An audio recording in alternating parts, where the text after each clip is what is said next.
పదే పదే నా ఎంట్రుక కూడా బీకలేవు అంటున్నాడు. మరి ఈయననేమో డ్రగ్స్ కేసులో ఉండవని అంటున్నారు. మరి ఎంట్రుకలు బీకేది ఎప్పుడు, దాన్ని ల్యాబ్కు పంపేది ఎప్పుడు, ఈయన ప్రజల ముందు దోషిగా నిలబెట్టేది ఎప్పుడు, తను చెప్పిన మాటల మీద నిలబడేది ఎప్పుడు సీఎం? ఇటువంటి డ్రామాటిక్ ఇవన్నీ కూడా వీళ్ళిద్దరు డబ్ల్యూడబ్ల్యూ గేమ్ ఆడుతా ఉన్నారు, బీఆర్ఎస్ నాయకులు అండ్ కాంగ్రెస్ నాయకులు. సో నేనేమంటాను మేడం, ఒక్కటి మాత్రం అన్ఫార్చునేట్, ఇలా కాళేశ్వరం కుంభకోణం ఒకవైపు జరుగుతూ ఉంది, కూలిపోయింది వాస్తవం అనేది ప్రజలకు ఉన్నటువంటి బాధ. తర్వాత కన్నెపల్లి పంప్ హౌస్లు మునిగిపోయింది అనేది వాస్తవం.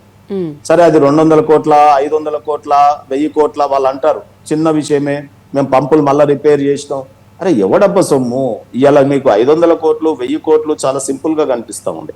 ఏ అధికారిని పట్టుకున్నా మేడం, ఇలా 3 అధికారుల దగ్గరనే 1000 కోట్లు వెళ్తే వీటినే అవినీతి తిమింగలం అంటే, ఎందుకట మనం అవినీతి చేపలు అనుకొని పేపర్లో చదివేది, ఇలా అవినీతి తిమింగలాలే బయటపడతా ఉన్నాయి పదే పదే. అవినీతి చేపలది పోయింది, మీ జర్నలిస్టులకి రాయాల్సిన అవసరమే లేదు, ఇప్పుడు తిమింగలాలనే రాయాలి. మరి వీళ్ళే తిమింగలం అయితే ఇక క్రొకడైల్స్ మరి పొలిటీషియన్స్ ఎప్పుడు బయటకు వస్తారు? వీళ్ళ వెనకాల ఉన్నటువంటి కాంట్రాక్టర్స్ ఎప్పుడు బయటకు వస్తారు? అసలు ఏం జరుగుతా ఉంది? ఈ రాష్ట్రం ప్రజాధనం ఎక్కడికి పోయింది? ఇవాళ రైతులకు కాళేశ్వరం ద్వారా నీళ్లు ఫార్మ్స్ కి వస్తాయని అనుకుంటే ఫామ్ హౌసెస్ కి పోయినాయి ఆ డబ్బుల దారి. ఇవాళ లైఫ్ లైన్ అనుకున్నాం కాళేశ్వరం, ఇవాళ అవినీతి డబ్బులకి పైప్ లైన్ అయిపోయింది అది. సో ఆ రకంగా జరుగుతూ ఉన్నాయి, ఆ రకంగా కనిపిస్తూ ఉంది. కానీ వీళ్ళేమో కమిషన్ వేసి కాలయాపన చేస్తారు. ఇంకోటి ఏంటంటే, మొన్న మధ్యాహ్నం ముఖ్యమంత్రి గారు అన్నారు, ఈయనని లోపలేస్తే సింపతి పెరుగుతుంది, ముఖ్యమంత్రులు అయిపోతారు, అరెస్టు చేస్తే జైల్లో పంపితే అని. అంటే ఇవాళ ప్రజల కోసం ప్రజాధనం దుర్వినియోగమైన దాన్ని వారి జేబుల నుండి మళ్ళీ రాబట్టేది ఎప్పుడు? రెండోది మేడం, ఈ అవినీతి మీద చర్చ జరుగుతూ ఉంది, కానీ నేనైతే ఇంకా ఏమంటానంటే, ఈ ప్రాజెక్టు ఖర్చు 80,000 కోట్లు 1,00,000 కోట్లు అని పెడతారు, కానీ ఇది నిర్మించడానికి ఈ 5-6 ఏళ్ళు అక్కడ పనిచేసిన ఇంజనీర్లకు ఎంత కట్టినాం, వ్యాప్కోస్ కు ఎంత కట్టినాం? ఇంజనీర్లు ఇన్ ద సెన్స్ ఇప్పుడు ఈఎన్సీ ఏసీబీలు అరెస్ట్ అయినా రిటైర్ అయిపోయినాక కూడా నెలకు 5 లక్షలు ఇచ్చి పెట్టుకున్నారట. సో ఆ తర్వాత మిగతా ఇంజనీర్లకు కూడా 2 లక్షల నుంచి 5 లక్షల వరకు జీతాలు. రిటైర్ అయిన తర్వాత కూడా 13 సంవత్సరాలు ఆయన ఉద్యోగంలో కంటిన్యూ అయినాడు. ఆ తర్వాత వారికి బెనిఫిట్స్ ఉంటాయి. ఆ తర్వాత కార్లలో పోవడం, ఆ తర్వాత దానికి సంబంధించిన మంత్రికి జీతం ఉంటది ప్రజలు ఇచ్చే సొమ్ముతోనే. ఆ తర్వాత మంత్రి పదే పదే హెలికాప్టర్లలో పర్యవేక్షణ చేసినారు. ఆ కాలంలో ఉన్న ఐఏఎస్లు ఉన్నారు, వాళ్ళకి 2-3 లక్షల జీతాలు సౌకర్యాలు ఉంటాయి. మళ్ళీ అవన్నీ కాకుండా కార్లలో తిరగకుండా వాళ్ళు హెలికాప్టర్లో పోయి సందర్శించినారు.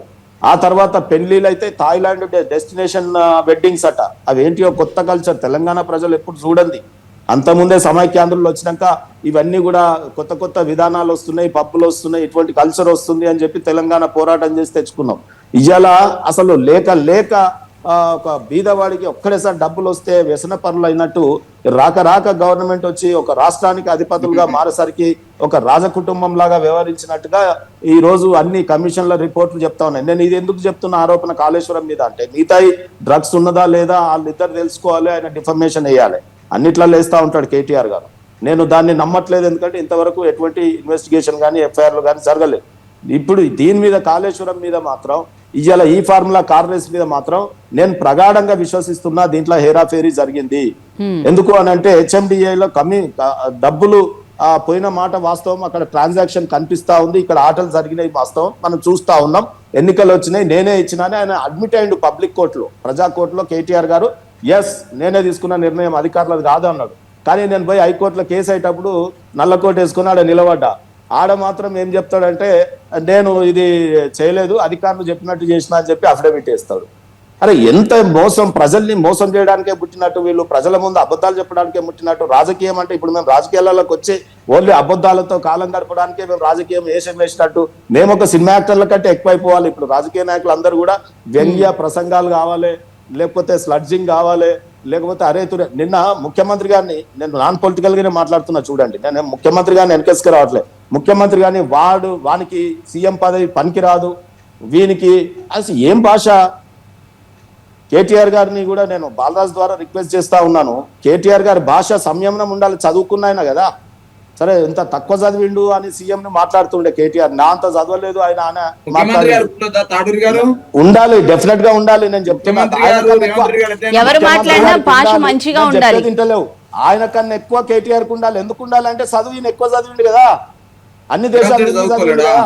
వద్దా? ఆయన మీరు తప్పు పెట్టొద్దా? ఆయన అన్నాడు కాబట్టి మీరు అంటే అంటారా? రేవంత్ రెడ్డి గారు ఫస్ట్ ముఖ్యమంత్రి పెద్దల్ని అనాలి. ముఖ్యమంత్రి కూడా అనొద్దు కదా. ముఖ్యమంత్రి ఈ కూడా అనొద్దు. రాష్ట్రానికి 4 కోట్ల మందికి రిప్రజెంటేటివ్ కానీ వీళ్ళంతా భాష మాట్లాడట్లేదు. బాలరాజు గారు ఎందుకు సార్ పండబెట్టి తొక్కుతా ఎక్కువ- బాలరాజ్ గారు గతంలో కేసీఆర్ గారు కూడా అట్లానే మాట్లాడారు. ఒకళ్ళు మాట్లాడాలని ఒకళ్ళు మాట్లాడడం కాదు కదా. వాడు అనేది వేరే భాష ఉందండి.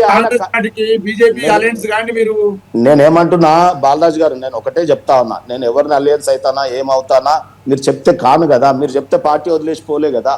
ఈ అవినీతి కంపు రాగానే ఆ కంపు వాసన భరించలేక బయట కురికినా. మీరు కంపు వాసన ఉన్నా నేనేం చెప్తా ఇప్పుడు ఇటునండి, అక్కడ కంపు వాసన వచ్చింది కాబట్టి తలిగింది కాబట్టి బయట కురికినా నేను జల్దీ. ఇవాళ గ్యాస్ లీక్ అయితే ఎట్లా ఉరుకుతారు ఇంట్లోకి వెళ్ళి బయటికి కిచెన్ లో? అట్లా నేను ఇవాళ తెలంగాణ భవన్ లో కంపు వాసన కొట్టగానే, అవినీతి కంపు వాసన కొట్టగానే బయట కురికినా. వాసన వచ్చినా ఆడనే ఉండమంటావా నీ లెక్క?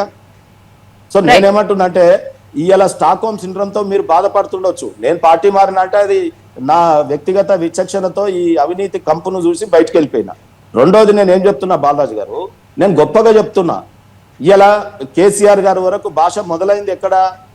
మనం ఉద్యమ కాలంలో ఆహా అననీతి అని అన్నారు, అది శృతి మించింది. ఇలా పవర్ వచ్చినాక కూడా మీరు వాడు వీడు మీరు ఒకసారి చూడండి ప్రసంగాలు. నేనేమంటున్నా అంటే ఇక్కడ మా బీజేపీ నాయకులను చూసి నేర్చుకోండి మీరు ఇద్దరు. కిషన్ రెడ్డి గారిని చూసి నేర్చుకోండి. కిషన్ రెడ్డి గారిని ఏమన్నాడు మీ కేసీఆర్ తెలుసా? అది మంచి మాటనా? ఇవాళ నేనేమన్నాడు కేటీఆర్ తెలుసా ప్రసంగంలో? తెలంగాణ భవన్లో నువ్వు ఉన్నవా లేదో, సిగ్గు మానము లజ్జ ఉంటే ముఖ్యమంత్రికి.